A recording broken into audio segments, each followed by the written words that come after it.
হযরত ইমাম হুসাইন রাদিয়াল্লাহু তাআলা আনহু মদিনার গভর্নরের চাপে মদিনা ছেড়ে মক্কায় চলে এসেছেন। এটা যখন জানাজানি হয়ে গেল, ইরাকের কুফা হতে সেখানকার লোকেরা চিঠি লিখতে লাগলো, হে সাইয়্যিদুনা ইমাম হুসাইন, আপনি নবীজির নাতি, আমরা ইয়াজিদের হাতে বায়াত গ্রহণ করব না, আমরা আপনার হাতেই বায়াত গ্রহণ করব, আপনাকে খলিফা মানব, সুতরাং আপনি কুফায় চলে আসেন।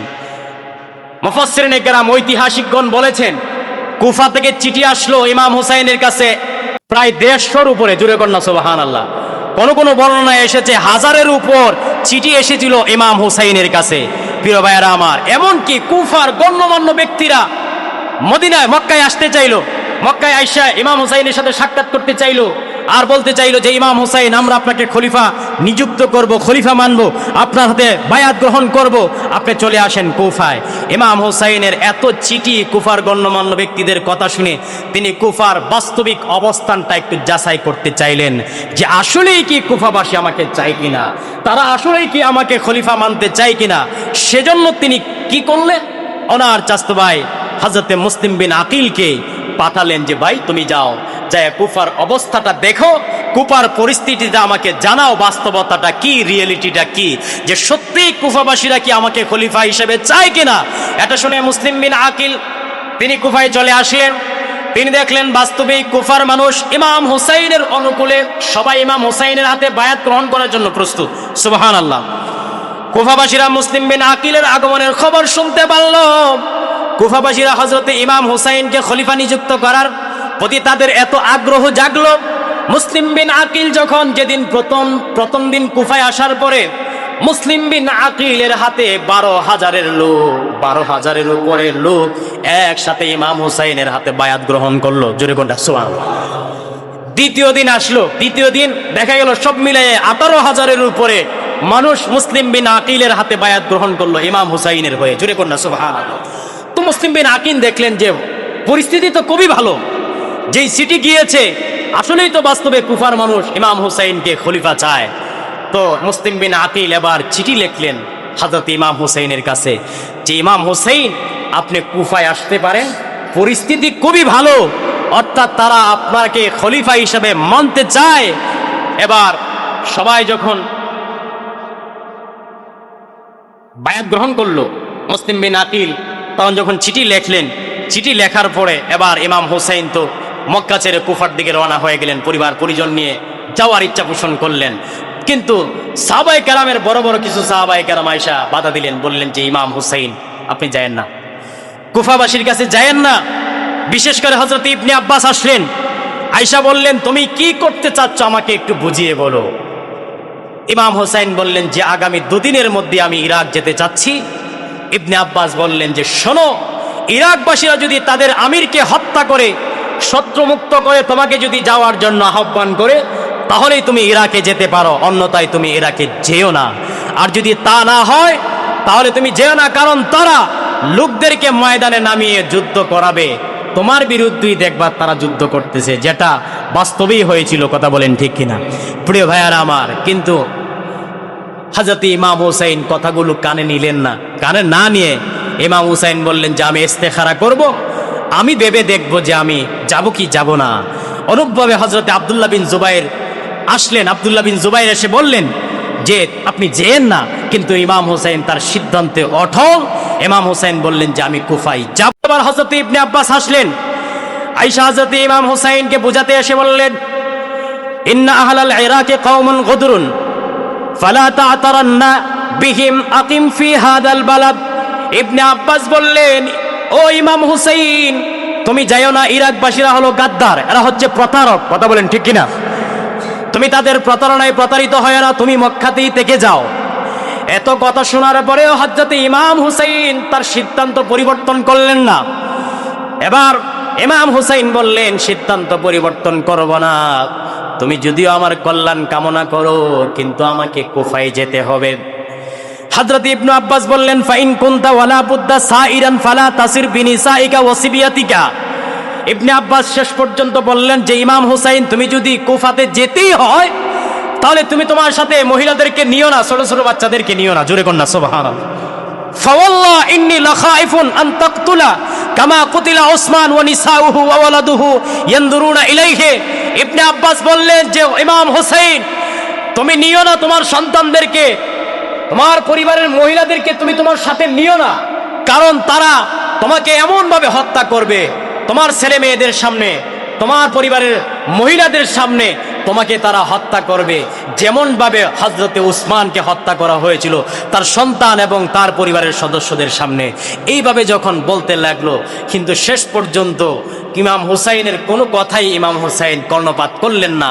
কারণ ইমাম হুসাইনের দৃষ্টি হচ্ছিল, ইমাম হুসাইনের দৃষ্টি ছিল যে আমি যদি কুফায় না যাই তাহলে ইয়াজিদ ক্ষমতার মস্তদেশে বসে যাবে, তার ক্ষমতার মস্তদটা পাকাপুক্ত হয়ে যাবে, আর আমি ইমাম হুসাইন বেঁচে থাকতে, আল্লাহর রাসূলের তাওহীদ বেঁচে থাকতে পৃথিবীতে খেলাফত বাদ দিয়ে রাজতন্ত্র কায়েম হতে দিব না। জোরে কন্যা সুবহানাল্লাহ। হযরত ইমাম হুসাইন জিলহজ মাসের 8 তারিখে কুফার উদ্দেশ্যে রওনা দিলেন, রওনা হয়ে গেলেন। অপরদিকে ইমাম হুসাইন বুঝতে পারলেন না কুফার মোড় ঘুরে গেল। কুফার যে একটা বাস্তব চিত্র ছিল এটা মুহূর্তের মধ্যে পরিবর্তন হয়ে গেল। ইয়াজিদ দেখলো কুফার যে যিনি গভর্নর ছিলেন রাসূলুল্লাহর সাহাবী নোমান বিন বাশির, এই নোমান বিন বাশির সে তার দায়িত্ব কঠোরভাবে পালন করছে না। মুসলিম বিন আকিল আসলো, কুফায় আইসা 18,000 মানুষের বায়াত নিল, কিন্তু মুসলিম বিন আকিলকে কোনো বাধা দিচ্ছে না। দেখা গেল ইমাম হুসাইনের জনপ্রিয়তা দিন দিন বেড়েই যাচ্ছে। কুফার গভর্নর নোমান বিন বাশিরের এটাকে ব্যর্থতার দায় দিয়ে নোমান বিন বাশিরকে জালেম পাপিষ্ট ইয়াজিদ সে জোর করে নোমান বিন বাশিরকে ক্ষমতার মস্তক থেকে সরায়া দিল, ওই জায়গায় গভর্নর বানায় দিল ইবনে জিয়াদকে। ইবনে জিয়াদ ছিল তখন শামেরও, সে ছিল বসরার গভর্নর ছিল। বসরার গভর্নরের পাশাপাশি ইমাম হুসাইনের এই বিপ্লব ঠেকানোর জন্য সে কুফার গভর্নর হিসেবে নোমান বিন বাশিরকে সরায়া সে পাপিষ্ট ইবনে জিয়াদকে নিয়োগ দিয়ে দিল। ইবনে জিয়াদকে নিয়োগ দিয়ে সে রাষ্ট্রীয়ভাবে সে আদেশ জারি করলো যে দেখো কুফার অবস্থার চিত্র কিন্তু পাল্টে যাচ্ছে, ইমাম হুসাইনের প্রতি মানুষ ঝুঁকে যাচ্ছে। ইমাম হুসাইনের কাছে আমি শুনেছি 18,000-এর উপরে মানুষ বায়াত গ্রহণ করেছে। মুসলিম বিন আকিল এসেছে, এসে কুফার চিত্র পাল্টিয়ে দিচ্ছে। এক কাজ করো, মুসলিম বিন আকিলকে ধরো, মুসলিম বিন আকিলকে ধরে তাকে আগে হত্যা করো। জোরে কন্যা নাউজুবিল্লাহ। এই ইয়াজিদের পক্ষে অনেকে সাফাই গায় যে ইয়াজিদ লোকটা অনেক গুণ ছিল, এত পাপিষ্ট ইয়াজিদের মতো জালেম আমার মনে হয় পৃথিবীতে বড় বড় জালেম যারা ছিল ইয়াজিদের নামটা সবার উপরে থাকবে। কথা বলেন ঠিক কিনা? মুসলিম বিন আকিল ইবনে জিয়াদ যখন গভর্নর হলো, মুসলিম বিন আকিলকে সর্বপ্রথম খোঁজাখুঁজি শুরু করে দেয়। ইবনে জিয়াদের হত্যার হুমকি শুনে কুফাবাসীরা ভীত হয়ে গেল, ভয় পেয়ে গেল। আস্তে আস্তে মুসলিম বিন আকিলের সঙ্গ তারা ছেড়ে দিল। 18,000 মানুষ তারা বায়াত নিল। দেখা গেল আস্তে আস্তে করে সবাই যখন হত্যার হুমকি পেয়ে যায়, মুসলিম বিন আকিলকে ছেড়ে সবাই মুসলিম বিন আকিলকে একা ছেড়ে দিল। জোরে কন্যা নাউজুবিল্লাহ। মুসলিম বিন আকিল একা হয়ে গেল। অবস্থা দেখলো যে কিরে 18,000 মানুষ আমার হাতে বায়াত নিল, ইমাম হুসাইনের হাতে সবাই বায়াত নেওয়ার জন্য পাগল হলো, কিন্তু ইবনে জিয়াদ আইসা হত্যার হুমকি দিল। হত্যার হুমকি দেওয়ার পরে দেখা গেল মুহূর্তের মধ্যে সবাই আমাকে ছেড়ে দিল। মুসলিম বিন আকিল আরেকবার চিঠি লেখা শুরু করলো যে দেখা যায় অবস্থা তো ভালো না, ইমাম হুসাইন যদি কুফায় আসে তাহলে ইমাম হুসাইন বিপদে পড়ে যাবে। মুসলিম বিন আকিল 9 জিলহজে আরাফার দিনে মুসলিম বিন আকিলকে ইবনে জিয়াদ তার রাষ্ট্রীয় ভবনের ছাদে নিয়ে ইমাম মুসলিম বিন আকিলকে তার দেহ থেকে মাথাটাকে বিচ্ছিন্ন করে ইমাম মুসলিম বিন আকিলকে শহীদ করা হয়েছে। কিন্তু শহীদ করার আগে ইমাম মুসলিম বিন আকিল আরেকটা চিঠি লিখেছিলেন ইমাম হুসাইনের কাছে। চিঠিটা লিখেছিলেন যে ইমাম হুসাইন আপনি কুফাতে আসিয়েন না, কারণ আমি যে প্রথম যেই চিঠি দিয়েছিলাম এই চিঠির অবস্থা আর এখন নাই, কুফার চিত্র পাল্টে গেছে, আপনি কুফার দিকে না আসলেই ভালো হবে। কিন্তু এই চিঠিটা লিখেছিল 9 তারিখ, ইমাম হুসাইন মক্কা থেকে রওনা দিয়েছিল 8 তারিখ, অর্থাৎ চিঠি লেখার একদিন আগে ইমাম হুসাইন বের হয়ে গিয়েছিলেন। যার কারণে তখন তো আর এত নেটওয়ার্কের যুগ ছিল না, ফোনে আর বলার কোনো সিস্টেম ছিল না। এই মক্কা থেকে কুফার দূরত্ব ছিল 1470 কিলোমিটার। এই 1470 কিলোমিটারের এই দূরত্বে চিঠিটা পৌঁছতে গেলেও তো অনেক দিনের কথা বলেন ঠিক কিনা? কিন্তু ইমাম হুসাইন সকলের কাছ থেকে বিদায় নিয়ে 72 70 জন সফর সঙ্গী নারী পুরুষ শিশু বাচ্চাদেরকে নিয়ে আহলে বায়াতের সদস্যদেরকে নিয়ে উনি রওনা হয়ে গেলেন কুফার দিকে। হযরতে ইমাম হুসাইন কুফার উদ্দেশ্যে সফর করলেন। সফরে মোট 38টা স্থানে বিরতি দিলেন। কয়টা স্থানে? 38টা স্থানে ওনার বিরতি। তিনি যেতে যেতে সেই 38টা স্থানের একটি স্থান ছিল জুবালা। জুবালা নামক স্থানে উনি বিশ্রাম নিলেন। বিশ্রাম নেওয়ার পর উনি দেখতে পারলেন কুফা থেকে 4 জনের একটা জামাত আসছে। তো উনি ওই জুবালা নামক স্থানে পৌঁছার পর তিনি দেখুন থামলেন। কুফার লোকদের সাথে সাক্ষাৎ হলো। কুফার মানুষদের কাছ থেকে কুফার পরিস্থিতি জানতে চাইলেন। তো এই 4 জনের মধ্যে একজন ছিলেন মুজাম্মি বিন আব্দুল্লাহ। বললেন, হে হুসাইন, আপনি কুফার উদ্দেশ্যে আর সামনে যায়েন না। কুফার অবস্থার আগের মতো নাই। এই কুফার গণ্যমান্য ব্যক্তিরা টাকার কাছে বিক্রি হয়ে গেছে। জোরে কোন নাউজুবিল্লাহ। এই আমাদের সমাজে কিছু ব্যক্তি আছে, দেখবেন এদের চরিত্র টাকার কাছে বিক্রি হয়ে যায়। কথা বলেন ঠিক কিনা? এদের চরিত্র ক্ষমতার কাছে বিক্রি হয়ে যায়। এদের চরিত্র হচ্ছে, এদেরকে আপনি রাতের বেলায় টাকা দিবেন, দেখবেন দিনে যেটা করছে রাতে এটার ভিন্ন চরিত্র দেখাবে। কথা বলেন ঠিক কিনা? তো ইমাম হুসাইনকে ওনারা বলতে চাইলেন যে আপনি কুফাতে আর যায়েন না। ইয়াজিদের বাহিনী তাদেরকে টাকা ডালছে, এদেরকে টাকা দিছে, এদেরকে মাল ডালছে। এরা মুহূর্তের মধ্যে পল্টি নিয়েছে। এরা সবাই আপনার বিরুদ্ধে অবস্থান নিয়েছে। আর সাধারণ জনগণ যারা আপনাকে চায় তারা ভয়ে আপনার পক্ষে তারা কথা বলবে না। সুতরাং আপনি যায়েন না, না যাওয়াটাই বেটার হবে। জোরে কন্যা সুবহানাল্লাহ। প্রিয় ভাইয়ের আমার, তখন দেখা গেল যে হযরতে তাদেরকে ঘুষ দিয়ে যখন এইভাবে যখন তারা কিনে নিল, ইমাম হুসাইনকে যখন বারবার যখন নিষেধ করা হচ্ছিল, নিষেধ করার পরেও এবার উনি জানতে চাইলেন যে আমি একজন দূত পাঠিয়েছিলাম, আমার চাচতো ভাই মুসলিম বিন আকিলকে পাঠিয়েছিলাম কুফাতে। তোমরা কি মুসলিম বিন আকিলের কোনো সন্ধান জানো কিনা? কুফার 4 জন ব্যক্তি বললেন, ইমাম হুসাইন, আপনার চাচতো ভাইকে নির্মমভাবে তারা শহীদ করেছে। অর্থাৎ ইবনে জিয়াদ এতটা নিকৃষ্টভাবে, জঘন্যভাবে মুসলিম বিন আকিলকে শহীদ করেছে বলা যায় না। তারা ছাদের উপরে নিয়েছে, রাষ্ট্রীয় ভবনের উপরে নিয়ে তার গলাটা কেটে ছাদ থেকে তাকে নিচে ফেলে দিয়ে তাকে হত্যা করেছে। ইমাম হুসাইন যখন জানতে পারলেন, ইমাম হুসাইন সবচেয়ে বেশি কষ্ট পেলেন। ইমাম হুসাইনের চোখ দিয়ে জোর জোর করে পানি পড়তেছে।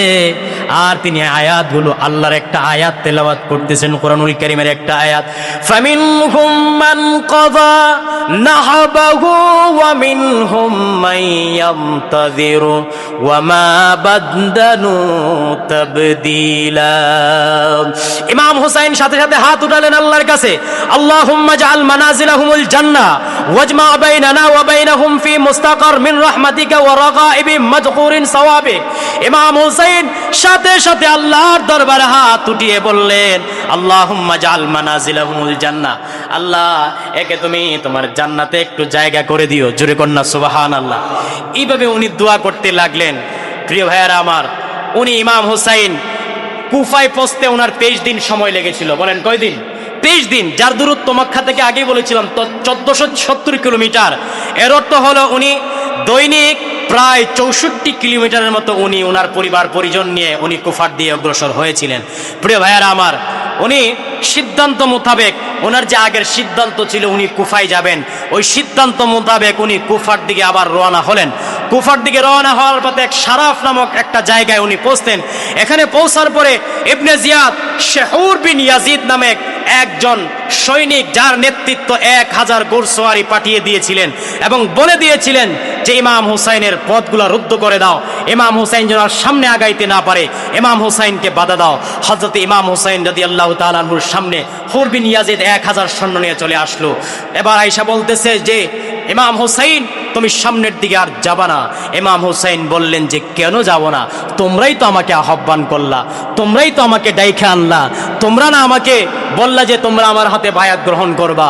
হুর বিন জিয়াদ বললেন, কে বলেছে এই কথা? ইমাম হুসাইন বললেন যে আমার কাছে শত শত চিঠি আছে, দেখো তোমরা কুফা থেকে চিঠি পাঠিয়েছিলা, এই যে দেখো চিঠিগুলো পড়ো, দেখো চিঠির মধ্যে কি লেখা আছে। কিন্তু হুর বিন জিয়াদ সে বলল যে চিঠি পড়ার সময় আমার কাছে নাই, আপনি কুফাতে যেতে পারবেন পারবেন না, আপনাকে কে দাওয়াত করেছে আমরা তো জানি না। এর জবাবে ইমাম হুসাইন বললেন যে দেখো আমাকে কুফার দিকে যেতে চাও, যেতে দাও, আমি যাব। এবার ইমাম হুসাইন রাদিয়াল্লাহু তাআলা আনহু এই 1000 সৈন্যকে ডিঙ্গিয়ে উনি রওনা হলেন, কুফার দিকে রওনা হলেন। জোহরের সময় হয়ে গেল। ইমাম হুসাইন হুরকে জিজ্ঞেস করলেন, তুমি কি তোমার লোকদেরকে নিয়ে নামাজ পড়বা? বলে যে না, আমি নামাজ পড়বো না, আপনি নামাজের ইমামতি করেন, আমরা আপনার নামাজের ইমামতির পিছনে দাঁড়ায় যাব। জোরে কর না সুবহানাল্লাহ। কেমন পাপিষ্ট, কেমন জালেম! ইমাম হুসাইনকে মারার জন্য আসছে, আবার সেই ইমাম হুসাইনের পিছনে জোহরের নামাজের ইক্তেদা করেছে। এরাও নাকি মুসলমান, কথা বলেন ঠিক কিনা? এরাও মুসলমান, ইমাম হুসাইনও মুসলমান ছিলেন। সুতরাং যারা ইয়াজিদের পক্ষে দালালি করবে, ইয়াজিদের পক্ষে বয়ান যারা তৈরি করবে, ওরাও মুসলমান, আর ইমাম হুসাইনি আদর্শ নিয়ে যারা বেঁচে থাকবে তারাও মুসলমান, কথা বলেন ঠিক কিনা? সুতরাং আমরা হুসাইনি মুসলমান হয়ে পৃথিবীতে বাঁচতে চাই, কথা বলেন ঠিক কিনা? ইয়াজিদি মার্কা মুসলমান হয়ে বাইচা কোনো লাভ নাই, কারণ এই ইয়াজিদি মার্কা মুসলমানরা এরা জাহান্নামে যাবে, কথা বলেন ঠিক কিনা? প্রিয় ভাইয়েরা, হযরত সাইয়্যিদুনা ইমাম হুসাইন যখন দেখলেন যে কুফায় উনি যেতে পারছেন না, তখন হিজারাত থেকে কুফার রাস্তার পরিবর্তন উনি করলেন। রাস্তায় পরিবর্তন করে কুফার এত কাছাকাছি চলে আসার পরও দেখা গেল ইমাম হুসাইন দেখলেন যে কুফাবাসী হাজার হাজার মানুষ আমাকে চিঠি লিখলেন, কিন্তু আমাকে অভ্যর্থনা জানানোর জন্য কুফার একটা মানুষ আসলো না। ইমাম হুসাইন কষ্ট পেলেন। কষ্ট পেয়ে উনি ওনার রাস্তা পরিবর্তন করে কারবালার দিকে উনি ঘুরলেন যে উনি কারবালায় যাবেন। প্রিয় ভাইয়েরা আমার, উনি কারবালার দিকে রওনা হয়ে গেলেন। 8 জিলহজ আর কারবালায় 23 দিন সফর করার পরে মুহররমের 2 তারিখে উনি কারবালায় উপস্থিত হলেন। কারবালায় পৌঁছার পরে তার সাথে মোকাবেলা করার জন্য ইবনে জিয়াদ আরো 4000 সৈন্য ওমর বিন সাদকে সেনাপতি করে নিযুক্ত করলো, যে আরো 4000 সৈন্য পাঠায় দিল যে ইমাম হুসাইনকে কারবালার প্রান্তরে ঘেরাও করে ইমাম হুসাইনকে এই জায়গায় বাধ্য করো যুদ্ধ করার জন্য। জোরে কর না নাউজুবিল্লাহ। ইমাম হুসাইন কি যুদ্ধ করার জন্য গিয়েছিলেন? বলেন না, ইমাম হুসাইন যুদ্ধ করার জন্য গিয়েছিলেন। আর 72 জন মানুষ, এই 72 জন মানুষ 4-5 সৈন্যর সাথে যুদ্ধ করে কি কোনোভাবে সম্ভব? প্রিয় ভাইয়েরা আমার, মুহররমের 3 তারিখে কারবালায় পৌঁছে যায় ইমাম হুসাইন। যখন এই বাহিনীর প্রধান ওমর বিন সাদ সে ইমাম হুসাইন রাদিয়াল্লাহু তাআলা আনহুর মুখোমুখি হলো, তখন সে হুসাইনকে বলল যে হুসাইন আপনি কেন আসছেন?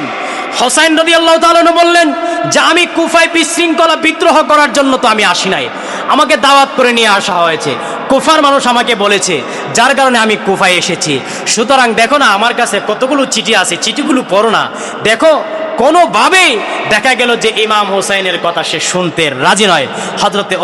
হযরতে ইমাম হুসাইন এই ওমর বিন সাদকে কয়েকটা প্রস্তাব দিলেন। যখন দেখলো যে কোনোভাবেই ইমাম হুসাইনকে তারা সামনে অগ্রসর হতে দিচ্ছে না, ইমাম হুসাইন কাঁদো কাঁদো অবস্থায় ওনার আহলে পরিবারদেরকে নিয়ে ওমর বিন সাদের সামনে 3টা প্রস্তাব দিয়েছিলেন যে দেখো তোমরা আমাকে যখন যেতে দিচ্ছ না, তাহলে এক কাজ করো, আমি তো এখানে যুদ্ধ করার জন্য আসি নাই। 1 নম্বর প্রস্তাব, আমাকে সসম্মানে নিরাপত্তার সহিত আমাকে ইয়াজিদের কাছে যেতে চাও, আমি ইয়াজিদের সাথে কথা বলবো।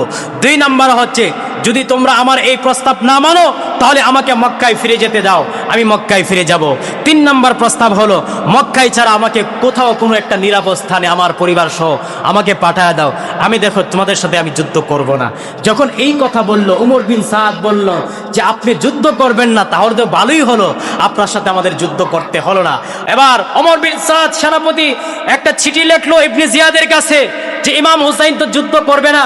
ইমাম হুসাইন 3টা প্রস্তাব দিয়েছে। ইবনে জিয়াদ, পাপিষ্ট ইবনে জিয়াদ বলল যে ইমাম হুসাইনের কোনো প্রস্তাব এখন গ্রহণ করা হবে না, এক কাজ করো ইমাম হুসাইনের সাথে তোমরা যুদ্ধ করো। জোরে কর না নাউজুবিল্লাহ মিজান। এবার হযরতে ইমাম হুসাইন ইবনে জিয়াদের রক্তচক্ষু কোনোভাবে সহ্য করতে পারলেন না। সে ভাবলো আমি 4000 সৈন্য পাঠিয়েছি, তারা মনে হয় যথেষ্ট হয়নি। ইবনে জিয়াদ মনে করলো 4000 সৈন্য দেখে মনে হয় ভয় পায় নাই। মুহররমের 7 তারিখ পাপিষ্ট জিয়াদ আরো 8000 সৈন্য পাঠিয়ে দিল। যে সৈন্যের সেনাপতি ছিল পাপিষ্ট সীমারের নাম আমরা সবাই জানি, কথা বলেন ঠিক কিনা? এই সীমারই পাপিষ্ট সীমার 10 মুহররমে কারবালার প্রান্তরে ইমাম হুসাইনের গলায় ছুরি চালিয়েছিলেন। জোরে কন্যা নাউজুবিল্লাহ মিন জালিক।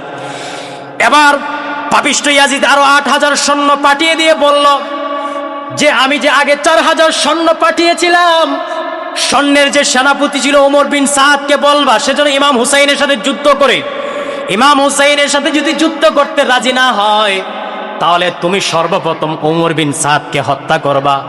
ওমর বিন সাদকে হত্যা করে 8000 সৈন্য, বাকি 4000 সৈন্য নিয়ে ইমাম হুসাইনের বিরুদ্ধে কারবালার প্রান্তরে যুদ্ধ করবা।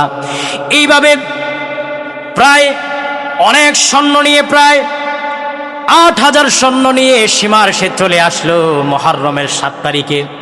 সৈন্যবাহিনী কারবালায় এসে আহলে বায়াতের জন্য সর্বপ্রথম আয়েশাই করলো কি, বলে দিল যে ফুরাতের পানি বন্ধ করে দিবা। জোরে করলেন নাউজুবিল্লাহ। ফুরাতের পানি বন্ধ করে দেওয়া হলো। বলা হলো ইমাম হুসাইনকে পানি পান করতে দিবা না, আহলে বায়াতের সদস্যদেরকে পানি পান করতে দিবা না। ফুরাতের তীরে 500 সৈন্য নিযুক্ত করা হলো যে ফুরাতের কাছে যেন কেউ আসতে না পারে। ইমাম হুসাইন রাদিয়াল্লাহু তাআলা আনহুর সামনে এবার সীমার আয়েশা বারবার ইমাম হুসাইনকে যুদ্ধ করার জন্য বারবার সুরসুরি দিচ্ছিল, বারবার উস্কানি দিচ্ছিল। কিন্তু ইমাম হুসাইন বললেন যে আমি যুদ্ধ করতে আসিনি, আমরা তো যুদ্ধের কোনো প্রস্তুতিও নিয়ে আসিনি, সুতরাং আমরা তো তোমাদের দাওয়াতি মেহমান, আমাদের সাথে এমন আচরণ করতেছো, এটা কোন ধরনের বেয়াদবি করতেছো।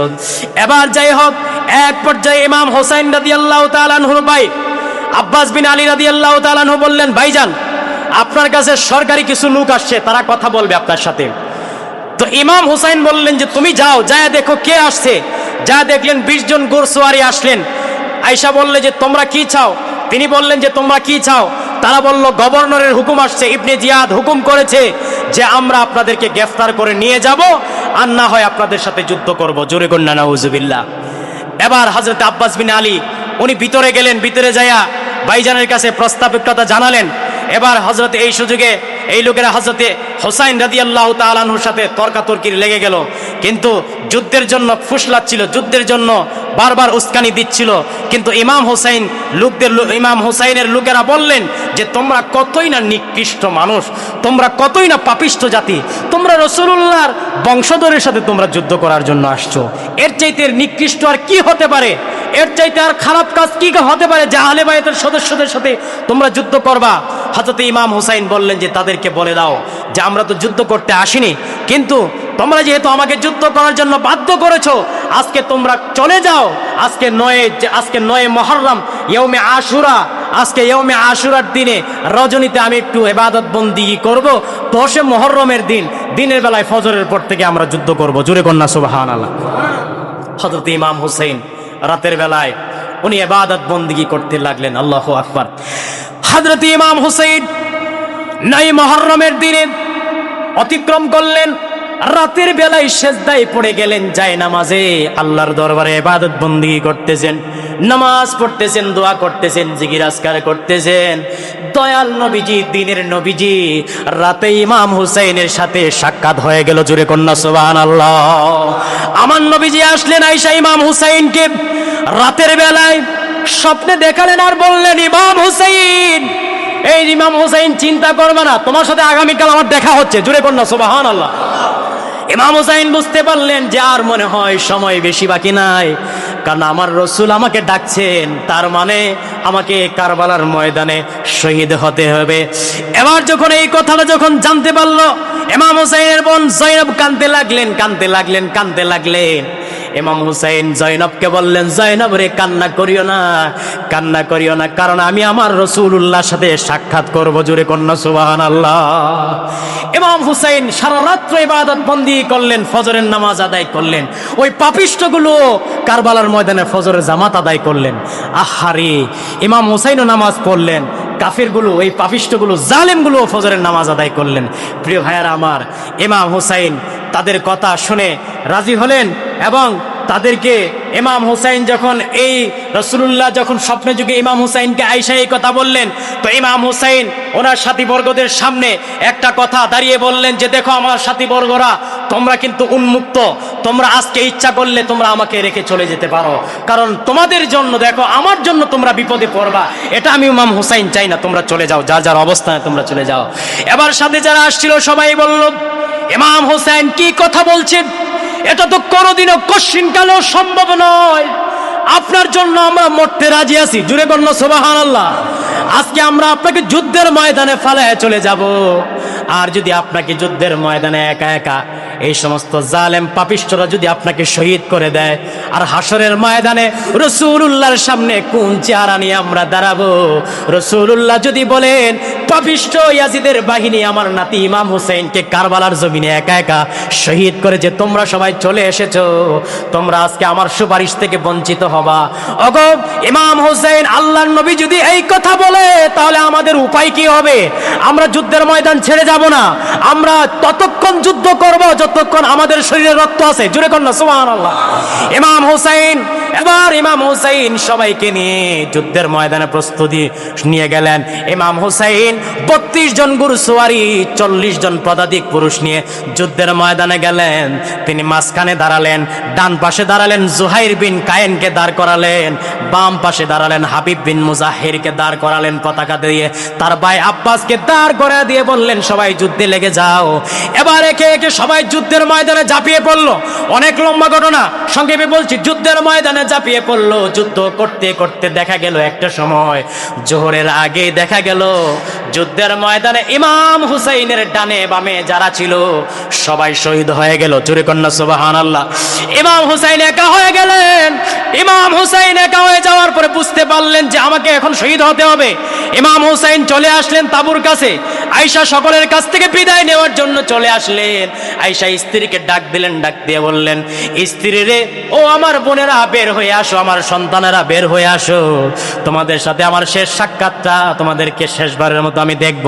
ইমাম হুসাইন যখন স্ত্রীকে ডাক দিলেন, স্ত্রীকে ডাক দেওয়ার পরে স্ত্রী বলে, স্বামী আমার যুদ্ধের ময়দানে শহীদ হয়ে যাবেন, তবে শেষবারের মতো বলছি, এই যে ছোট্ট সন্তান আলী আসগর পানির জন্য কান্না করতেছে, পানির পিপাসায় পানি যদি একটু পান করায় দিতেন।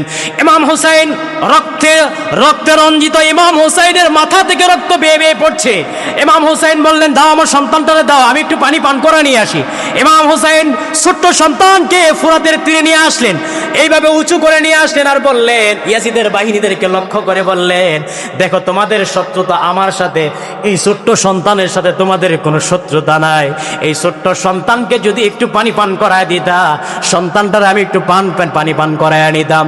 ইমাম হুসাইনের কথা কোনোভাবেই তারা কর্ণপাত করলো না, কোনোভাবেই পাপিষ্ঠদের মন কোনোভাবেই গলল না, নরম হলো না। ইমাম হুসাইনের এই হাতে থাকা ছোট সন্তান আলী আসগরের দিকে তীর মারতে লাগলো। তীর মারতে মারতে দেখা গেল ছোট্ট সন্তান আলী আসগরকেও তারা শহীদ করে দিল। এবার ইমাম হুসাইন এই লাশটা নিয়ে ছোট্ট সন্তানকে নিয়ে রক্তরঞ্জিত, রক্ত বেয়ে বেয়ে কারবালার জমিনে পড়ছে, কারবালার জমিনে রক্ত পড়িয়ে পড়ছে। ইমাম হুসাইন এবার সন্তানকে নিয়ে আসলেন, আর আয়েশা বিবিকে বললেন, বিবিরে নাও, সন্তানকে নাও, সন্তান এমন পানি পান করা করছে জীবনে আর কোনোদিন পানির কথা বলবে না। ইমাম হুসাইন আয়েশা সন্তান দিয়ে দিল। সন্তান দিয়ে ইমাম হুসাইন চলে গেলেন যুদ্ধের ময়দানে। যুদ্ধের ময়দানে যাওয়ার পরে অনেক লম্বা ঘটনা, যুদ্ধ করলেন। যুদ্ধ করে শেষ পর্যন্ত ইমাম হুসাইন কারবালার জমিনে, ইমাম হুসাইনকে চতুর্দিক থেকে তীর মেরে কারবালার জমিনে ফলায় দেওয়া হলো। শেষ পর্যন্ত পাপিষ্ঠ জালেম নর্দমার কীট কোলাঙ্গার এবার সীমার এসে ইমাম হুসাইনের মাথার উপরে, বুকের উপরে উঠে ইমাম হুসাইনকে উপর হয়ে ইমাম হুসাইন শুয়ে ইমাম হুসাইনের গর্দানে ছুরি চালায়া দিলেন, মাথাটাকে দেহ থেকে বিচ্ছিন্ন করে দিলেন। মাথাটাকে বিচ্ছিন্ন করে ক্ষান্ত হয় নাই, ইমাম হুসাইনের পুরো দেহটাকে, পুরো বডিটাকে কারবালার প্রান্তরে গোড়া দিয়ে দৌড়াইয়া তেতলিয়ে একদম বট্টা বানায় ফেলছে। জুরে কন্যা নাউজুবিল্লাহ মিন জালিক। ইমাম হুসাইনের এই চিত্র, ইমাম হুসাইনের এই চিত্র, আল্লাহু আকবার।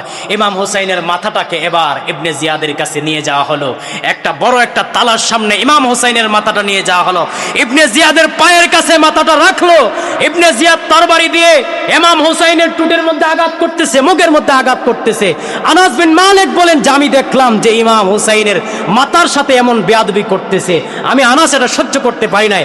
আমি ইবনে জিয়াদকে বললাম, নাফরমান ইবনে জিয়াদ, তুমি কার সাথে বেয়াদবি করতেছো?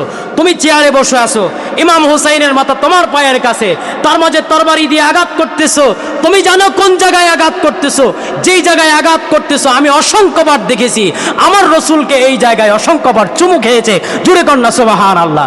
আমি দেখেছি আল্লাহর রসুল ইমাম হুসাইনকে এত বেশি মায়া করেছেন যে ইমাম হুসাইনের মাথা থেকে পা পর্যন্ত এমন একটা জায়গা নাই যেই জায়গায় রাসূলুল্লাহর জবান, রাসূলুল্লাহর চেহারা লাগে নাই। জুড়ে কন্যা সুবহানাল্লাহ। প্রিয় ভাইয়েরা আমার, ইমাম হুসাইনকে এইভাবে ইমাম হুসাইনের সাথে বেয়াদবি করেছে কারবালার প্রান্তরে।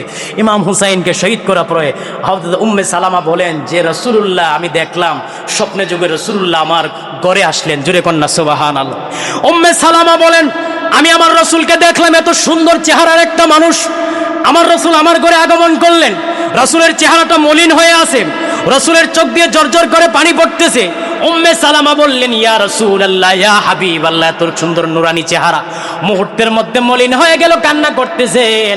আল্লাহর নবী উম্মে সালামাকে বলেন উম্মে সালামা রে, কারবালার প্রান্তরে ইমাম হুসাইনের দেহ ছাড়া মাথাটা আমি দেখে আসছি। ইমাম হুসাইনের দেহটারে শেষ করে দেওয়া হয়েছে, মাথাটাকে বিচ্ছিন্ন করে দেওয়া হয়েছে।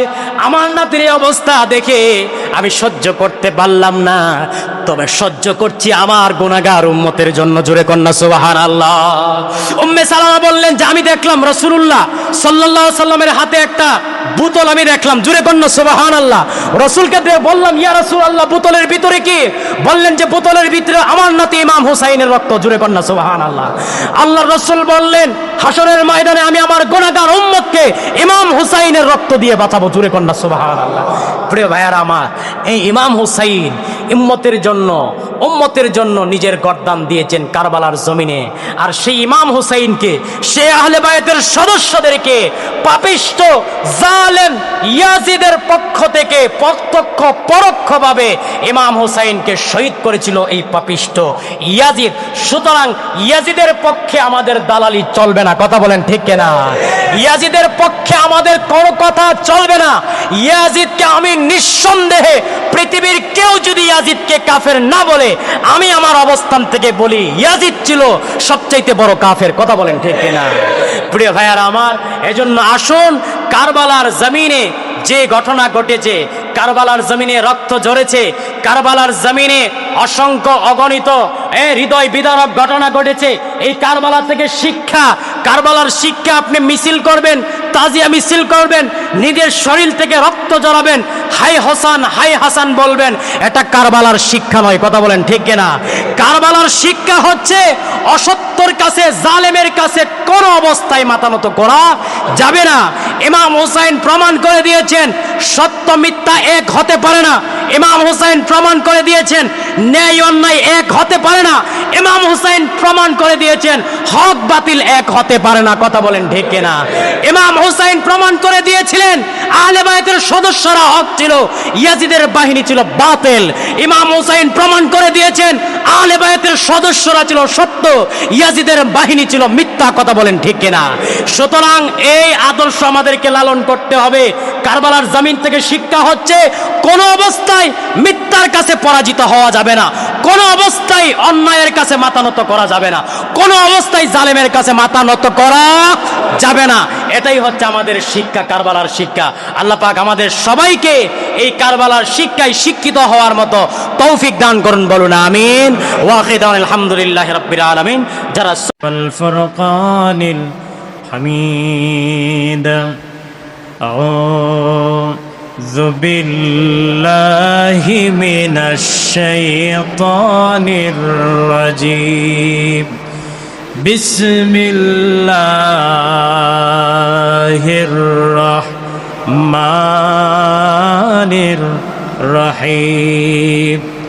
ইন্নাল্লাহা ওয়া মালাইকাতাহু ইউসাল্লুনা আলান নবী ইয়া আইয়ুহাল্লাযীনা আমানু সাল্লু আলাইহি ওয়া সাল্লিমু তাসলিমা। আল্লাহুম্মা সাল্লি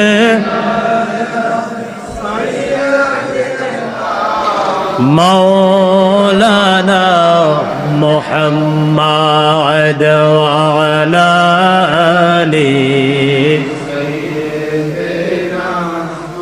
مولانا নবী গো আপনার ভালোবাসায় হুসাইন শহীদ কারবালায় নবী গো আপনার ভালোবাসায় ওয়াইস করুনে জোবা পায় আল্লাহুম্মা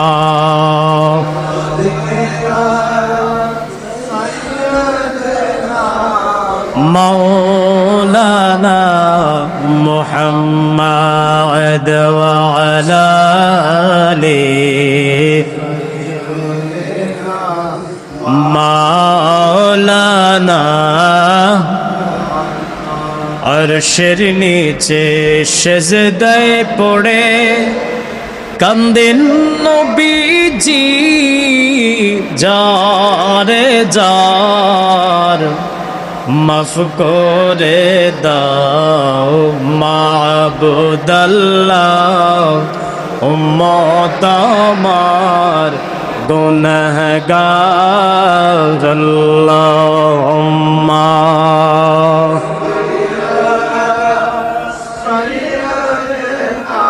مولانا محمد وعلى آله مولانا حق لا إله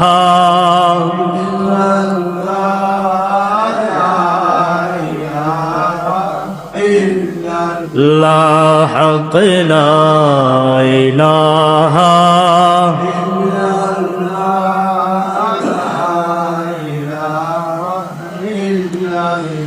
حسبي ربي جل الله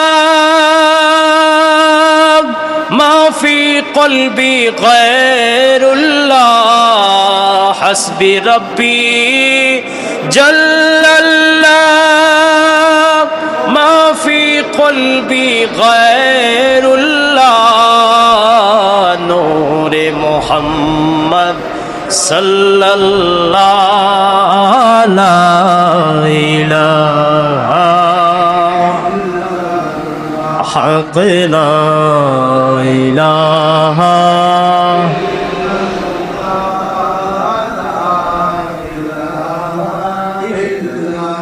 لا إله إلا الله মুহাম্মাদুর রাসূলুল্লাহ সাল্লাল্লাহু আলাইহি ওয়াসাল্লাম। উপস্থিত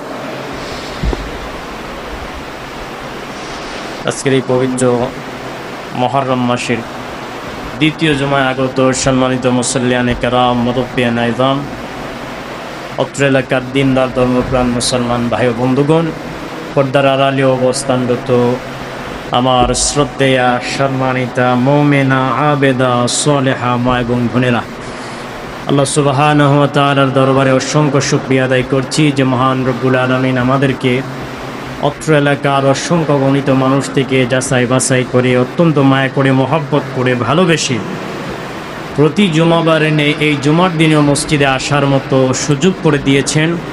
জুমার নামাজ আমরা পড়ব, আল্লাহ পাক আমাদের সেই তৌফিকটুকুন দিয়েছেন। সেজন্য অন্তরের অন্তরস্থল থেকে হৃদয়ের আবেগ অনুভূতি উজাড় করে আমরা সকলেই পড়ছি আলহামদুলিল্লাহ। অসংখ্য গণিত দুরূদ এবং সালাম প্রেরণ করছি সর্বকালের সর্বযুগের সর্বশ্রেষ্ঠ মহামানব, বিশ্বমানবতার মুক্তির দূত, বিশ্বমানবতার পরম বন্ধু, বিশ্বমানবতার মহান শিক্ষক, আমার আপনার কলিজার টুকরা নবী, প্রাণের চেয়েও প্রিয় নবী, উম্মতের কান্দারি নবী, দু জাহানের বাদশা নবী, সাইয়্যিদুল মুরসালিন, খাতামুন নাবিয়্যিন ওয়াল মুরসালিন, সাইয়্যিদুনা হাবিবুনা শাফিউনা ইমামুনা হাবিবে কিবরিয়া মুহাম্মদে মুস্তাফা সাল্লাল্লাহু আলাইহি ওয়াসাল্লামের উপর আল্লাহ পাক আমাদের দুরূদ সালাম খানি সোনার মদিনায় পৌঁছে দেন, বলুন আমিন।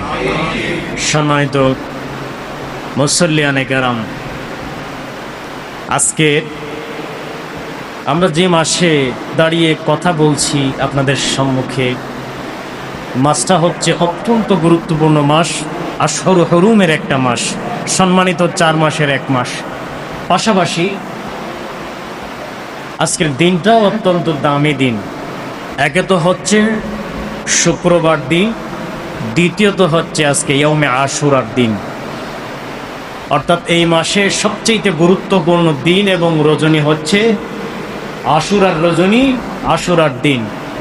আজকে ইয়ৌমে আশুরার পবিত্র দিন 10 মুহররম, যে দিনটাকে আমরা কারবালার দিন বলে আমরা জানি এবং চিনি। সম্মানিত মুসল্লিয়ানে কেরাম, গত জুমায় আমরা ইয়ৌমে আশুরার গুরুত্ব, তাৎপর্য, ফজিলত নিয়ে আমরা আলোচনা করেছিলাম। আজকের দিনে আমরা আলোচনা করব পৃথিবীর ইতিহাসে সবচেয়ে হৃদয় বিদারক একটা ঘটনা কারবালার প্রান্তরে হয়েছিল। আমরা আজকে কারবালার ইতিহাস, কারবালার ঐতিহ্য, কারবালার তাৎপর্য, শিক্ষা নিয়ে আলোচনা করব। পাশাপাশি আহলে বায়াতের মর্যাদা, আহলে বায়াতের পরিচয় সম্পর্কে আমরা বিস্তারিত আলোচনা করার চেষ্টা করব ইনশাআল্লাহ। আল্লাহ পাক আমাদের সবাইকে ধৈর্য সহকারে আমলের নিয়তে শোনার মতো তৌফিক দান করুন, বলুন আমিন। আজকের এই জুমার দিন আমার হৃদয়ের গভীর থেকে এক অশ্রুসিক্ত আবেগে আমি দাঁড়িয়েছি। এমন এক ইতিহাসের ছায়া তোলে যা আজ প্রতিটি মুমিনের কলিজায় রক্তকরণ হয়। আমাদের আজকের আলোচনার বিষয়টাই হলো কারবালার ইতিহাস, কারবালার ঐতিহ্য, কারবালার তাৎপর্য, কারবালার শিক্ষা। কারবালা মানেই কি ফোরাত নদীর তীরে চলে যাওয়া পবিত্র রক্ত। কারবালা মানেই কি তৃষ্ণার্ত তৃষ্ণা। কারবালা মানেই কি আমাদের কাছে মনে হয় যে ফোরাত নদীর তীরে ঝরে পড়া আহলে বায়াতের সদস্যদের রক্ত। কারবালা মানে আমাদের কাছে মনে হয় পানি।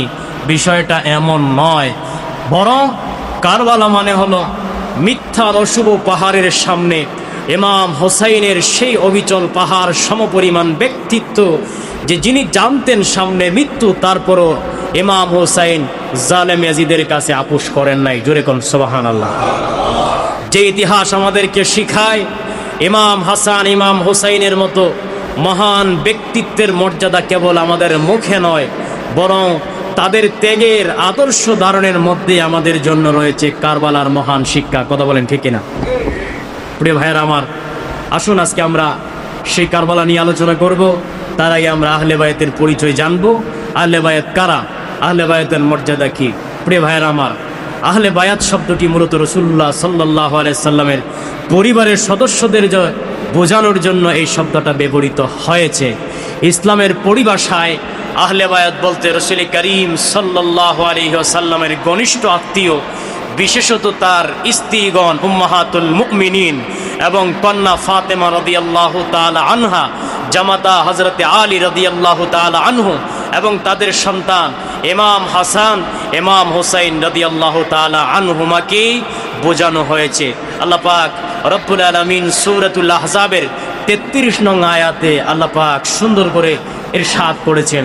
রব্বুল আলামিন বলছেন, ইন্নামা ইউরিদুল্লাহু লিইয়ুযহিবা আনকুমুর রিজসা আহলাল বাইতি ওয়া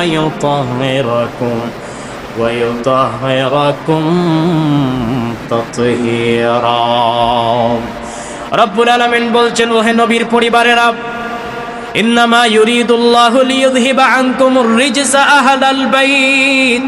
আল্লাহ তো শুধু চান তোমাদেরকে অপবিত্রতা থেকে তোমাদেরকে পবিত্র করবেন, অপবিত্রতা তোমাদের থেকে দূর করে দিবেন। ওয়া ইউতাহহিরাকুম তাতহীরা, এবং তোমাদেরকে সম্পূর্ণরূপে পবিত্র করবেন। জোরে কর না সুবহানাল্লাহ। এই আহলে বায়াতদেরকে পবিত্র করেছেন কে? স্বয়ং আল্লাহ বলছেন যে আহলে বায়াতের সদস্য যারা, তাদের থেকে অপবিত্রতা দূর করে আমি আল্লাহ তাদেরকে পবিত্র বানায় দিয়েছি। জোরে কর না সুবহানাল্লাহ। সুতরাং বোঝা গেল পৃথিবীতে আহলে বায়াতের চাইতে অত্যন্ত, পৃথিবীতে আহলে বায়াতের চাইতে সবচাইতে দামি, সবচাইতে গুরুত্বপূর্ণ পৃথিবীতে আর কেউ নাই। কথা বলেন ঠিক কিনা? আহলে বায়াতের সদস্যরাই হচ্ছে পৃথিবীতে সবচাইতে দামি মানুষ, সবচাইতে মর্যাদার মানুষ, সবচাইতে পবিত্র মানুষ। জোরে কোন সুবহানাল্লাহ। হাদিসের আলোকে রাসূল করিম সাল্লাল্লাহু আলাইহি সাল্লাম বলেছেন, আহলে বায়াত কারা? সূরা আহজাবের 33 নম্বর আয়াতটা যখন নাজিল হয়, তখন আল্লাহর নবী ছিলেন উম্মাহাতুল মুমিনিনের মধ্যে হযরতে উম্মে সালামার ঘরে রাসূলুল্লাহ ছিলেন। উম্মে সালামার ঘরে রাসূলুল্লাহ অবস্থান করছিলেন। আল্লাহর পক্ষ থেকে এই আয়াতটা নাজিল হলো, ইন্নামা ইউরিদুল্লাহু লিইয়ুযহিবা আনকুমুর রিজসা আহলাল বাইতি ওয়া ইউতাহহিরাকুম তাতহীরা। ফি বাইতি উম্মে সালামা ফাদাআন নাবিয়্যু সাল্লাল্লাহু আলাইহি ওয়াসাল্লাম ফাতিমাতা ওয়া হাসানান ওয়া হুসাইনান ফাজাল্লা লাহুমা বিকিসাইন ওয়া আলিয়্যুন খালফা যাহরিহি ফাজাল্লা লাহু বিকিসাইন সুম্মা ক্বালা আল্লাহুম্মা হাউলাই আহলু বাইতি ফাযহাব আনহুমুর রিজসা ওয়া তাহহিরহুম তাতহীরা। আল্লাহর নবী উম্মে সালামার ঘরে ছিলেন, আয়াতটা নাজিল হলো। সূরা আহজাবের 33 নং আয়াত নাজিল হলো। আয়াত যখন নাজিল হয়ে গেল, আল্লাহর নবী এবার ফাদাআন নবী সাল্লাল্লাহু আলাইহি সাল্লাম ফাতেমা, রাসূলুল্লাহ ফাতেমাকে ডাকলেন, হাসানকে ডাকলেন, হুসাইনকে ডাকলেন। রাসূলুল্লাহর গায়ে একটা চাদর ছিল, চাদরের ভিতরে তারা তাদের তিনজনকে ঢুকায় নিলেন। জোরে করুন না সুবহানাল্লাহ। এই দেখবেন মুরুখ দেখবেন তার বাচ্চাগুলোকে একদম ভিতরে ঢুকায় নেয় কি নেয় না। তো রাসূলুল্লাহ এই আয়াত যখন নাজিল হলো আহলে বায়াত সম্পর্কে, রাসূলুল্লাহর গায়ে একটা চাদর ছিল, তো চাদরটা খুলে রাসূলুল্লাহ ফাতেমাকে ডাক দিলেন, হাসানকে ডাক দিলেন, হুসাইনকে ডাক দিলেন, ডাক দিয়ে এদেরকে চাদরের ভিতরে ঢুকায় নিলেন। সুবহানাল্লাহ। এবং হযরতে আলী রাসূলুল্লাহর পেছনে দাঁড়ানো ছিল। আল্লাহর রাসূল আলীকে ডাক দিলেন, ডাক দিয়ে বললেন, আলী চাদরের ভিতরে ঢুকো। জোরে কন্যা সুবহানাল্লাহ। এই চারজন ব্যক্তিকে, চারজন মানুষকে রাসূলুল্লাহ চাদরের ভিতরে ঢুকায় নিলেন। চাদরের ভিতরে ঢুকায় নিয়ে আল্লাহর কাছে দোয়া করলেন, আল্লাহুম্মা হাউলাই আহলু বাইতি, ওগো আল্লাহ এরা হচ্ছে আমার আহলে বায়াত। জোরে কন্যা সুবহানাল্লাহ। ফাযহিব আনহুমুর রিজসা, এদের থেকে অপবিত্রতাটা দূর করে দেন। ওয়া তাহহিরহুম তাতহীরা, ওগো আল্লাহ এদেরকে আপনি পবিত্র বানায় দেন। জোরে কন্যা সুবহানাল্লাহ। রাসূল যাদেরকে চাদরের ভিতরে ঢুকালেন, ঢুকিয়ে বললেন, এরা আমার আহলে বায়াত, এরা আমার সদস্য, এরা আমার পরিবারের অন্তর্ভুক্ত। আল্লাহর কাছে পবিত্রতার জন্য দোয়া চাইলেন, অপবিত্রতা দূর করে দেওয়ার জন্য দোয়া চাইলেন। তাহলে বোঝা গেল এরা হচ্ছে পৃথিবীর সবচাইতে পবিত্র মানুষ। কথা বলেন ঠিক কিনা প্রিয় ভাইয়ারা আমার? তো আল্লাহর হাবিবের স্ত্রী হযরতে উম্মে সালামা, উম্মে সালামা দেখলেন এই দৃশ্যটা, যে রাসূল এই চারজনকে চাদরের ভিতরে ঢুকালেন। তো উম্মে সালামা বললেন, ইয়া রাসূলুল্লাহ, ক্বালা আনতি আলা। উম্মে সালামা বললেন, ওয়া আনা মাআহুম ইয়া রাসূলুল্লাহ, ওগো নবীজি এদেরকে চাদরের ভিতরে ঢুকাইলেন, আমিও কি তাদের সাথে চাদরের ভিতরে ঢুকতে পারবো? সুবহানাল্লাহ। রাসূলুল্লাহ বললেন, আনতি আলা মাকানিক, উম্মে সালামা তুমি তোমার জায়গায় আসো, তুমি তোমার স্থানে আসো। ওয়া আনতি ইলা খায়র, তুমি কল্যাণের উপরে আসো, তবে এদেরকে এদের অবস্থায় ছেড়ে দাও। জোরে কন্যা সুবহানাল্লাহ। রাসূলুল্লাহ বুঝায় দিলেন যে এদের মর্যাদা আমি রাসূলুল্লাহর কাছে বেশি, এদের জায়গায় কেউ আসতে পারবে না। জোরে কন্যা সুবহানাল্লাহ। প্রিয় ভাইয়েরা আমার, দেখেন রাসূলুল্লাহ এই দোয়া করে বুঝায় দিলেন যে আহলে বায়াতের মর্যাদা আল্লাহর কাছে কম না বেশি? বলেন না, কম না বেশি? আরে আহলে বায়াতের পবিত্রতার জন্য, শ্রেষ্ঠতার জন্য আল্লাহ পাক কুরআনুল কারীমে আয়াত নাজিল করলেন। সূরা আহজাবের 33 নম্বর আয়াত আল্লাহ নাজিল করে বুঝায় দিলেন যে আহলে বায়াতের মর্যাদা দুনিয়ার মানুষের কাছে শুধু নয়, আমি আল্লাহর কাছে আহলে বায়াতের মর্যাদা অনেক বেশি। জোরে কন্যা সুবহানাল্লাহ। প্রিয় ভাইরা আমার, সহিহ মুসলিমের একটা হাদিস 6119 নম্বর হাদিসে বর্ণনা এসেছে, নবী করিম সাল্লাল্লাহু আলাইহি সাল্লাম বলেছেন, উযাক্কিরুকুমুল্লাহু ফি আহলি বাইতি, উযাক্কিরুকুমুল্লাহু ফি আহলি বাইতি, উযাক্কিরুকুমুল্লাহু ফি আহলি বাইতি। হাদিসটা অনেক লম্বা। রাসূল করিম সাল্লাল্লাহু আলাইহি ওয়াসাল্লাম বলেছেন যে আমি আমার আহলে বায়াতের বিষয়ে তোমাদেরকে আল্লাহর কথা স্মরণ করায় দিচ্ছি। একবার নয়, দুইবার নয়, রাসূলুল্লাহ এই কথাটা তিনবার বললেন। জোরে কন্যা সুবহানাল্লাহ। মূলত হাদিসের উদ্দেশ্য ছিল উম্মতকে আহলে বায়াত সম্পর্কে জানায়া দেওয়া, আহলে বায়াতের মর্যাদা সম্পর্কে রাসূলুল্লাহ উম্মতকে বুঝাইয়া দিয়েছেন। জোরে কন্যা সুবহানাল্লাহ। প্রিয় ভাইয়েরা আমার, দেখেন জামে তিরমিজি, সুনান তিরমিজিতে আরেকটা হাদিস এসেছে 3788 নম্বর হাদিস। রাসূল করিম সাল্লাল্লাহু আলাইহি সাল্লাম বলেছেন, যায়েদ ইবনে আরকাম থেকে হাদিস বর্ণনা যায়েদ ইবনে আরকাম বলেন যে ক্বালা রাসূলুল্লাহ সাল্লাল্লাহু আলাইহি ওয়াসাল্লাম, ইন্নী তারিকুম ফীকুম মা ইন তামাসসাকতুম বিহি লান তাদিল্লু বাদি আহাদুমা আ'যাম মিনাল আখার কিতাবুল্লাহি হাবলুম মামদুদ মিনাস সামাই ইলাল আরদি। আল্লাহ রাসূল বললেন যে ইন্নী তারিকুম ফীকুম, যে আমি তোমাদের মধ্যে এমন জিনিস রেখে গেলাম যা তোমরা শক্ত রূপে ধারণ করবা, এর একটা যদি ধারণ করতে পারো তাহলে তোমরা কখনো পথভ্রষ্ট হবা না। জোরে কন্যা সুবহানাল্লাহ। তার একটির অন্যটির তুলনায় বেশি মর্যাদাপূর্ণ। রাসূল বললেন আহাদুহুমা আযামু মিনাল আখার, একটার চাইতে আরেকটার মর্যাদা বেশি।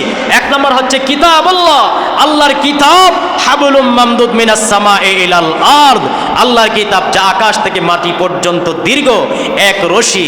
আর দুই নম্বর হচ্ছে রাসূল বললেন ওয়াইতরাতি আহলু বাইতি, দ্বিতীয়টা হচ্ছে আমার আহলে বাইত। জোরে কন্যা সুবহানাল্লাহ।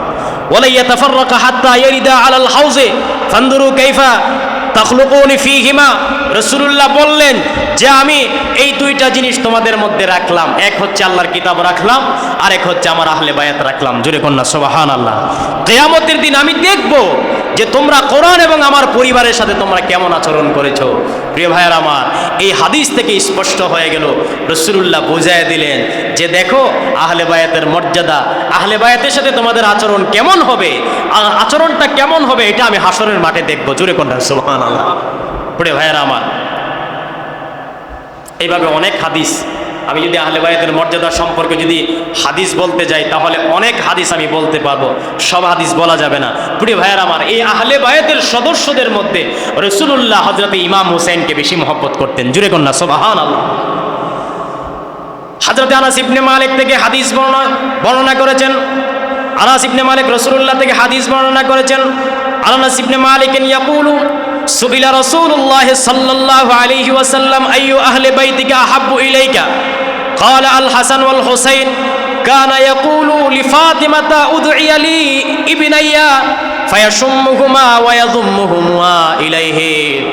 আনাস ইবনে মালিক থেকে বর্ণিত, তিনি বলেন রাসূলুল্লাহকে জিজ্ঞাসা করা হয়েছিল, ওগো নবীজি, আপনার আহলে বায়াতের মধ্যে আপনার নিকট সবচাইতে প্রিয় কে? সুবহানাল্লাহ। তিনি বললেন আমার কাছে সবচাইতে প্রিয় হচ্ছে হাসান এবং হুসাইন। জুড়ে কন্যা সুবহানাল্লাহ। আনাস রাদিয়াল্লাহু তাআলা বলেন যে তিনি ফাতেমাকে বলতেন, আল্লাহর নবী ফাতেমাকে বলতেন যে আমার এই দুই সন্তানকে ডাকো। জুড়ে কন্যা সুবহানাল্লাহ। তো এরপর তিনি তাদের উভয়কে নাক দিয়ে ঘ্রাণ নিতেন সুবহানাল্লাহ, এবং বুকে চেপে ধরতেন। এই দেখবেন ছোট বাচ্চা যাদের আছে, ছোট বাচ্চাদের বাবারা মায়েরা ছোট বাচ্চাদের ঘ্রাণটা তাদের কাছে ভালো লাগে, কথা বলেন ঠিক না? এদের শরীরের যে একটা স্মেল, এদের শরীরের যে একটা ঘ্রাণ, এই ঘ্রাণটা যখন বাবারা তাদের মায়েরা নেয় তাদের কাছে আলাদা একটা শান্তি অনুভব হয়, কথা বলেন ঠিক না? তো রাসূলুল্লাহ হযরত ইমাম হুসাইন এবং হাসানকে ডাকতেন, ডাইকা এদের শরীর থেকে নাক দিয়ে ঘ্রাণগুলো নিতেন। জোরে কন্যা সুবহানাল্লাহ। এবং তাদেরকে জড়ায়া ধরতেন সুবহানাল্লাহ। প্রিয় ভাইয়ারা আমার, এইভাবে অনেক অনেক হাদিস হাসান হুসাইনের ব্যাপারে আছে। হযরত হুসাইনের ব্যাপারে তো এসেছে, হুসাইনের ব্যাপারে হযরতে আনাস থেকে বর্ণিত, হযরতে আনাস বলেন যে হযরতে হুসাইনকে দেখতে একদম রাসূলুল্লাহর মতো দেখা যাইতো। জোরে কন্যা সুবহানাল্লাহ। কেউ যদি রাসূলুল্লাহকে দেখতে চাত তাহলে হুসাইনের দিকে নজর দিলে বোঝা যাইতো যে এটা রাসূলুল্লাহর চেহারা। জোরে কন্যা সুবহানাল্লাহ। প্রিয় ভাইয়ারা আমার, তো এইভাবে হযরতে হুসাইনের ব্যাপারে, হুসাইনের মানাকিবে হুসাইন, হুসাইনের মর্যাদার ব্যাপারে অনেক অনেক অনেক হাদিস আছে। এই হাদিসগুলো যদি আমি বলি আর তর্জমা করি অনেক সময়ের দরকার, সেদিকে যাব না। আজকে আসুন আমাদের মূল বিষয় যে কারবালার ইতিহাস, কারবালার ঐতিহ্য, কারবালার জমিনে আজ থেকে ১৫০০ বছর আগে ৬১ হিজরিতে কি হয়েছিল আমরা সেটা জানবো। প্রিয় ভাইয়ের আমার, ৬০ হিজরিতে আমিরুল মুমিনিন কাতিবে ওহী হযরতে সাইয়্যিদুনা আমিরে মুআবিয়া রাদিয়াল্লাহু তাআলা আনহু ইন্তেকাল করেন ৬০ হিজরিতে। ইন্তেকালের পূর্বে তার সন্তান ইয়াজিদকে তিনি তার ওলিয়ে আহাদ অর্থাৎ রাষ্ট্রের পরবর্তী কর্ণধার নিযুক্ত করেছিলেন। তো আমিরে মুআবিয়া যখন খলিফা হন, হযরতে আলীর পরে খলিফার দায়িত্ব সকলে মনে করেছিল হযরতে হাসান পাবে, কিন্তু হাসান পায় নাই। একটা গ্যাঞ্জাম লেগে গিয়েছিল, এটা গণনা অনেক লম্বা, আমি বলতে যাব না। গ্যাঞ্জামটা নিরসনের জন্য হযরতে হাসান মনে করলেন যে আমিরে মুআবিয়ার কাছে দায়িত্ব দেওয়া হোক। দায়িত্ব দেওয়া হলো শর্ত সাপেক্ষে, কিছু শর্ত জুড়ে দেওয়া হলো যে আমিরে মুআবিয়ার ইন্তেকালের পরে আমিরে মুআবিয়া নিজে এককভাবে খলিফা কাউকে বানাতে পারবেন না, খলিফা বানাবে শুরা যারা আসে, শুরা কমিটি খলিফা বানাবে। এবং আমিরে মুয়াবিয়ার পরে যদি ইমাম হাসান যদি বেঁচে থাকে, তাহলে আমিরে মুয়াবিয়ার পরে খলিফার দায়িত্ব নেবে ইমাম হাসান। জোরে কোন সুবহানাল্লাহ। কিন্তু দুঃখের বিষয় হলো আমিরে মুয়াবিয়ার ইন্তেকালের পূর্বেই ইমাম হাসানকে বিষ প্রয়োগ করে দুনিয়া থেকে শহীদ করা হয়েছিল। যার কারণে আমিরে মুয়াবিয়ার ইন্তেকালের পরে উনি কয়েকজন সাহাবীর সাথে ইন্তেকালের পূর্বে উনি পরামর্শ করে সিদ্ধান্ত নিলেন, রাষ্ট্রের কল্যাণের স্বার্থে সিদ্ধান্ত গ্রহণ করলেন যে মুয়াবিয়া রাদিয়াল্লাহু তাআলা আনহুর সন্তান পাপিষ্ঠ ইয়াজিদ জালেমকে দায়িত্বটা দিয়েছিলেন রাষ্ট্রের কল্যাণের জন্য। কিন্তু যদিও পরবর্তীতে ওলামায়ে কেরাম বলেছেন যে আমিরে মুয়াবিয়া, হযরতে আমিরে মুয়াবিয়া তার সন্তান ইয়াজিদকে পাপিষ্ঠ জালেমকে দায়িত্ব দেওয়াটা ছিল ওনার ইজতিহাদি ভুল, এটা ভুল ছিল। কিন্তু রাসূল করিম সাল্লাল্লাহু আলাইহি ওয়াসাল্লাম বলেছেন যারা মুস্তাহিদ হবে, যারা ইজতিহাদ করে, যারা গবেষণা করার পরে তাদের গবেষণাটা যদি সঠিক হয়, রাসূলুল্লাহ বললেন সহিহ মুসলিমের হাদিসের বর্ণনায় যে ফালাহু আজরানে, তাদের জন্য 2টা সওয়াব। আর কোন মুস্তাহিদ যদি ইজতিহাদ করতে যাইয়া যদি ভুল করে ফেলে, তার যদি ইজতিহাদ যদি সঠিক না হয়, তারপর আল্লাহ পাক তার নামে কোনো গুনাহ লেখে না, তাকে একটা সওয়াব দিয়ে দেয়। জোরে কন্যা সুবহানাল্লাহ। তো আমিরে মুয়াবিয়া ইয়াজিদকে খলিফা বানিয়েছিলেন, এটা ছিল আমিরে মুয়াবিয়ার ইজতিহাদি ভুল, উনি ভুল সিদ্ধান্ত নিয়েছিলেন। তবে এর জন্য আমিরে মুয়াবিয়া, সাইয়্যিদুনা আমিরে মুয়াবিয়াকে গালিগালাজ করতে পারবেন না। উলামায়ে আহলুস সুন্নাহ ওয়াল জামাতের আকীদা হলো আমিরে মুয়াবিয়া ছিলেন সাহাবী, শুধু সাহাবী নয়, কাতিবে ওহী ছিলেন। জোরে কন্যা সুবহানাল্লাহ। আমাদের ইমাম, আমাদের আকীদা আমিরে মুয়াবিয়া সাহাবী, এতে কোনো সন্দেহ নাই। কিন্তু আমিরে মুয়াবিয়ার এই ভুল সিদ্ধান্তের কারণে আমিরে মুয়াবিয়াকে গালিগালাজ করা যাবে না। তবে পাপিষ্ঠ ইয়াজিদ, জালেম, স্বৈরাচার, ইয়াজিদ ছিল দর্শক, ইয়াজিদ ছিল লম্পট, চরিত্রহীন একজন মানুষ। কথা বলেন ঠিক কিনা? এই ব্যাপারে আমাদের কোনো সন্দেহ নাই। ইয়াজিদের ব্যাপারে অনেকে দেখবেন বিভিন্ন বয়ান পেশ করে, ইয়াজিদ এমন ছিল, ইয়াজিদের এই গুণ ছিল, ইয়াজিদের কোনো গুণই ছিল না। কথা বলেন ঠিক কিনা? এর কোনো ভালো গুণই ছিল না। এর ভালো গুণ থাকলেও আমি ভালো গুণ বিশ্বাস করি না। কথা বলেন ঠিক কিনা? কারণ যে ইয়াজিদ আহলে বায়াতের সদস্যদেরকে, ইমাম হুসাইনকে ইয়াজিদের ওয়ার্ডারে কারবালার প্রান্তরে শহীদ করা হয়েছিল। কথা বলেন ঠিক কিনা? প্রত্যক্ষ পরোক্ষভাবে ইয়াজিদ জড়িত ছিল। সুতরাং ইয়াজিদের ব্যাপারে আমাদের ন্যূনতম কোনো সফট কর্নার আমাদের নাই। ইয়াজিদ ছিল জালেম, ইয়াজিদকে অনেকে কাফের বলেছেন, আমরাও বলি কাফের। কথা বলেন ঠিক কিনা? প্রিয় ভাইয়েরা আমার, আসুন, ইয়াজিদ যখন শাসক নিযুক্ত হওয়ার পরে সে দেখল বহু সাহাবায়ে কেরামগণ, অনেক গণ্যমান্য ব্যক্তিবর্গ ইয়াজিদকে মেনে নিতে পারছেন না।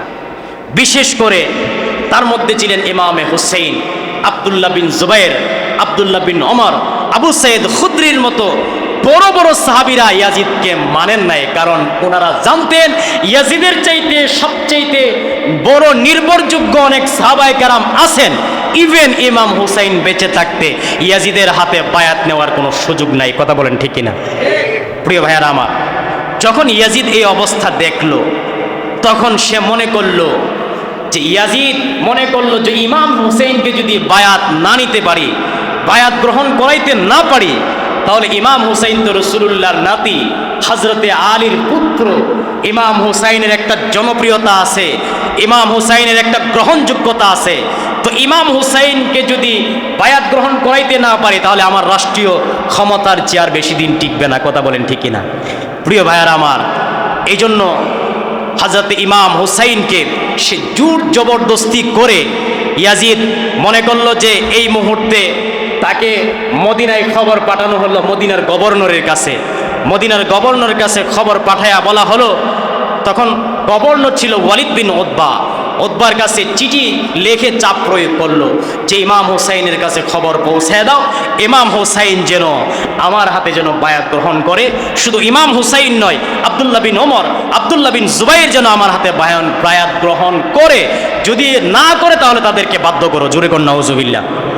বায়াত ছাড়া তাদেরকে কোনো অবস্থায় ছাড় দিবে না।